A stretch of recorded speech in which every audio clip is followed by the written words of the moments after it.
भाई हैं, ये इनके भाई हैं। तो ये सब, ये देखिए सारा कॉलम बना के ऐसे ऐसे कर रहे हैं कि मैं डर जाऊंगी। अच्छा, लेकिन गंदी गंदी गालियां लिख रहे हैं। अक्षरा एक बहुत गिरी हुई अभिनेत्री है, पवन भक्त बदनाम करने की कोशिश कर रही है। ये देखिए ये सारे कॉल्स उन्हीं लोग के आ रहे हैं नॉन स्टॉप। ये देखिए ये मेंटली हैरेस करने के लिए और मेरे इमेज को गिराने के लिए ये सारी चीजें की जा रही हैं, पर मैं चुप नहीं रहने वाली हूँ। ये इनके भाई हैं, ये इनके भाई हैं। हम लोग रिलेशनशिप में थे, ये मेरे ख्याल से हर कोई जानता है इस चीज़ को।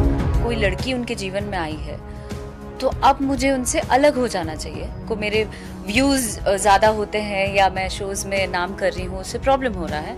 कई हूँ तो इंसान ही, कभी कभी भावुक हो जाती हूँ जब ज़्यादा मेंटली प्रेशराइज किया जाता है। तो वो भावुकता में मैंने मेरे मुंह से कुछ चीज़ें निकल गईं जो कि बहुत ज़्यादा वायरल हुई। उसके बाद कल परसों मैं शूट कर रही थी तो सारे इंटरव्यूज़ लेने के लिए रिपोर्टर्स पहुँचे और उस समय उन्होंने कुछ सवाल किया इससे रिलेटेड, तो मैंने जवाब दिया जो कि बहुत ज़्यादा वायरल हो रही हैं। वो ये था कि मैं कल तक मुझे नहीं लगता है कि मीडिया से या लोगों से मेरी जर्नी जो रही है 1 साल से वो किसी से छुपी हुई है। सब जग जाहिर है, लोग एक एक चीज़ जानते हैं कि कैसे कैसे क्या हुआ और क्या मैं झेल रही हूँ। हम लोग रिलेशनशिप में थे, ये मेरे ख्याल से हर कोई जानता है इस चीज़ को। तब हमारी जोड़ी थी जो कि वन ऑफ द बेस्ट जोड़ी कहा जाता था, पॉपुलर जोड़ी थी और लोग पसंद करते थे, हम साथ में काम करते थे। उसके बाद ऐसा हुआ कि इनकी शादी हुई और रातों रात शादी हुई। तब मैं पटना में एक कमरे में बंद थी। मैं उस बारे में डिस्कस नहीं करना चाहूँगी, बट हाँ, उसके बाद क्या हुआ कि बीइंग अ गर्ल, जिस परिवेश से आई हूँ मैं, जो संस्कार है मेरा, वो हूँ तो बिहारी लड़की, तो वहाँ के घरों में ये नहीं सिखाया जाता है कि भाई कोई शादीशुदा आदमी है तो उसके साथ आप कंटिन्यू करिए या उनके साथ रहिए आप। तो मैंने जो देखा था, मैंने बोला कि अभी कोई लड़की उनके जीवन में आई है तो अब मुझे उनसे अलग हो जाना चाहिए। तो मैंने बैक स्टेप ले लिया। उस दौरान भी बहुत सी चीज़ें वायरल हुई कि उन्होंने हाथ उठाया मेरे पे वगैरह वगैरह। सिलवासा के एक होटल में माँ तुझे सलाम की शूटिंग चल रही थी। उन्होंने तब मैंने मुंह नहीं खोला क्योंकि मैं नहीं चाहती थी कि कहीं से भी हम लोग एक साथ ही काम करेंगे, यू नेवर नो कब चीज़ें सही हो जाए और हम लोग साथ में काम करने लगे या जो भी है। तो मुझे ड्रामा सो कॉल्ड नहीं चाहिए था, तो मैं साइलेंटली चीज़ों को हैंडल कर रही थी और अपनी लड़ाई खुद लड़ रही थी और काम करती गई। जो भी छोटे बड़े हीरो के साथ फिल्में आती गई, चूंकि मैंने इनको बहुत शराब के नशे में एकदम धुत थे, ये रूम से बाहर निकल रहे थे, तो मैंने जनरली ऐसे ही बोला, चिल्ला रहे थे तो मैंने बोला कि आप बाहर मत निकलो बिकॉज लोग देखेंगे तो क्या बोलेंगे। तो मैं उनके इमेज को प्रोटेक्ट करते हुए उनको प्रोटेक्ट करना चाह रही थी, लेकिन उन्होंने धक्का दिया था और बहुत सारी चीज़ें हुई थी जो होटल वाले आए, उन लोगों ने देखा और चीज़ें बहुत ज़्यादा वायरल हो गई। तब भी मैं चुप थी।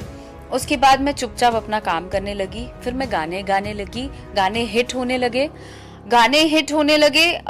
तो कई बार ऐसा भी सुनने में आया कि भाई इनको मेरे व्यूज़ ज़्यादा होते हैं या मैं शोज़ में नाम कर रही हूँ, उससे प्रॉब्लम हो रहा है। तो इनके मर्दानगी पे बात आ गई कि भाई ये अकेली सरवाइव कैसे कर लेगी।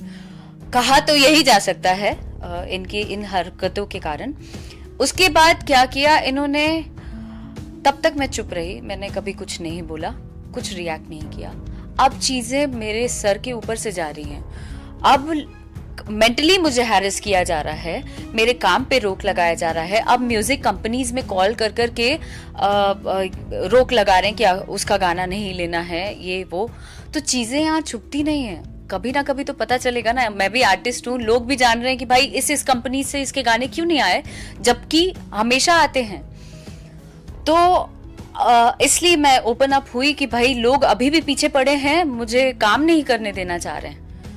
तो यही है मामला। और जब से मैंने वो इंटरव्यू दिया है तब से इनके सो कॉल्ड भाई लोग जो हैं, इनके चमचे हैं, वो सब मुझे फ़ोन करा रहे हैं, गालियाँ दिलवा रहे हैं और सोशल साइट्स पे मेरा नाम बदनाम करने की कोशिश की जा रही है।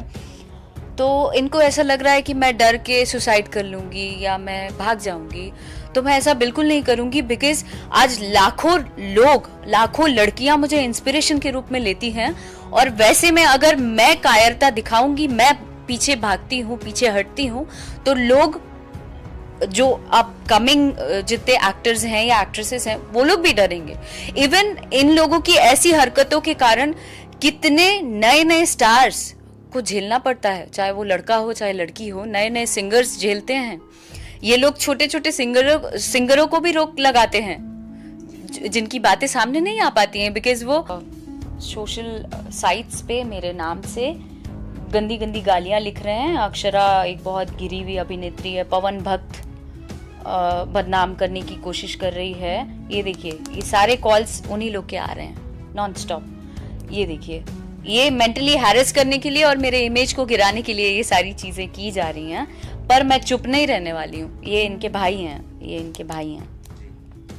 तो ये सब, ये देखिए, सारा कॉलम बना के ऐसे ऐसे कर रहे हैं कि मैं डर जाऊंगी। अच्छा, लेकिन ये सारे तो फैंस है, क्या पवन सिंह के साथ आपकी बात हुई? क्या उनका कॉल आपके पास आया? डायरेक्टली तो नहीं कुछ कहते हैं ना, वो इंटरनली ये सारी चीजें हो रही हैं, वो डायरेक्टली थोड़े बोलते हैं। कोई भी आदमी कुछ कर रहा है तो ऐसा तो नहीं है कि कंपनीज वाले झूठ बोलेंगे। ऐसा तो नहीं है कि जो कुछ कुछ हीरोज हैं इंडस्ट्री के वो झूठ बोलेंगे, आर्टिस्ट झूठ बोलेंगे, प्रोड्यूसर झूठ बोलेंगे, कितने लोग झूठ बोलेंगे। में मुझे चीज़ें बिल्कुल उतनी ज़्यादा वो नहीं थी और मैं एक इंसानियत के रूप में मैं किसी को गिराना नहीं चाहती थी। अब ऐसा होता है ना कि एक साथ किसी के रिलेशनशिप में हैं आप, तो आप चाहेंगे कि उसका किस तरीके से बेहतर हो सके। तो इनके जितने इर्द गिर्द के लोग हैं वो सब जानते हैं कि इन्होंने क्या किया क्या नहीं किया। क्या इंडस्ट्री के लोग नहीं जानते हैं? सब कोई जानता है। आधे से ज्यादा लोग तो मुझे दोष देते हैं। वो दोष ये देते हैं कि भाई ये किसी को बदनाम करेगी तो इसका इमेज गिर जाएगा, ये काम कैसे कर पाएगी। अरे तो मैं क्या करूं? मैं चुप बैठी रहूं? मैं झेलती रहूं ये सारी चीजें? इसलिए शेयर किया क्योंकि उस न्यूज रिपोर्टर ने मेरे से ये पूछा कि पवन सिंह कहते हैं कि भाई मेरे जितने वीडियोस वायरल होते हैं, I mean, कुछ दिनों पहले उनके वीडियोस वायरल हुए थे। रूम के अंदर वो डांस कर रहे थे उनके पिता के मरने के बाद शराब के नशे में, और वो चीज़ें वायरल हो गई थी। तो उनका आरोप ये लगाना था कि भाई तुमने उसने ही किया है। तो मैंने जवाब दिया उनके पूछने पे कि अगर मुझे आपका इमेज गिराना था तो मैं 1 साल से क्यों आपकी सारी चीजें झेल रही हूँ? मैं आपको तब क्यों टांग के, एक लड़की हूं फिर भी अपना इमेज ना देखते हुए आपको एयरपोर्ट पे ले लेके क्यों भागती थी?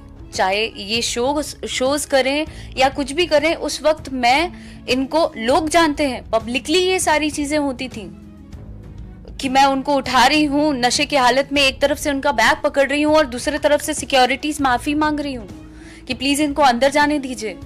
कई बार एयर होस्टेसेस के साथ इन्होंने बदतमीजी की है। क्या ये नहीं जानते हैं? लोग नहीं जानते हैं? सिक्योरिटी इनको उठा के बाहर फेंकने तक आई है। उस समय इनके सो कॉल्ड जो चमचे हैं, जो पटना से भी हैं कुछ लोग यहाँ साथ में रहते हैं, ये लोग सब कहते थे कि हे भगवान आप ही संभालिए इनको, आप देख लीजिए। सब अपना चेहरा पलट लेते थे, कुछ लोग वॉशरूम में चले जाते थे। उस समय में मैं इनको प्रोटेक्ट करती थी। अगर मुझे आपका इमेज डाउन करना रहता तो मैं क्यों करती? पर अब चीजें इतनी ज्यादा सर से ऊपर हो गई हैं कि अब नहीं बोलूंगी तो कब बोलूंगी।